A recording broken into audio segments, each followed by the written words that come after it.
হয়েছে।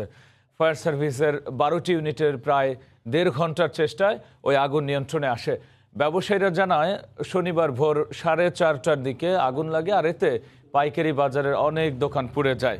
খবর পেয়ে আগুন নেভাতে যোগ দেয় 12টি ইউনিট। ঘটনাস্থলে আসে পুলিশ, র্যাব, ওয়াসা, বিদ্যুৎ ও তিতাস গ্যাসের কর্মকর্তারা। প্রায় 1.5 ঘন্টার চেষ্টায় আগুন নিয়ন্ত্রণে আসলেও পুড়ে যায় শতাধিক দোকান।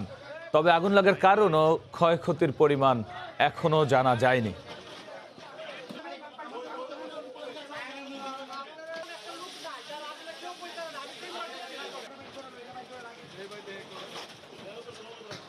যখন গন্ধ পাচ্ছি তখন উঠে চোখ মিলে দেখি যে পুরো মসজিদ অন্ধকার।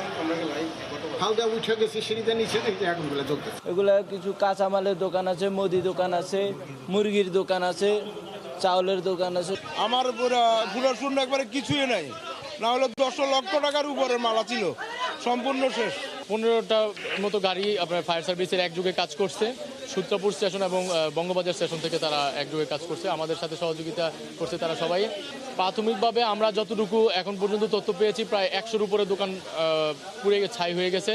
এখন পর্যন্ত আমি যে তথ্যটা পেয়েছি যে 20 বছরের একটা ছেলে বুইয়া স্টোরে কর্মরত ছিল, ছেলেটা মারা গেছে আগুনে পুড়ে। রাজধানীর কাপ্তান বাজারে আগুনের ঘটনার সবশেষ খবর জানাতে সেখানে আছেন রিপোর্টার জাওয়াদ অন্তু। বিস্তারিত জানতে আমরা সরাসরি চলে যাচ্ছি তার কাছে। জাওয়াদ, রাব্বি, আপনি যেমনটি বলছিলেন, ভোর রাতে 4:30টার দিকে রাজধানীর বৃহত্তম একটি কাঁচা বাজারের যে আমাদের কাঁচা বাজারটি আছে কাপ্তান বাজার, এখানে কিন্তু একটি ব্যাপক অগ্নিকাণ্ডের ঘটনা ঘটে এবং ধারণা করা হচ্ছে প্রায় শতাধিক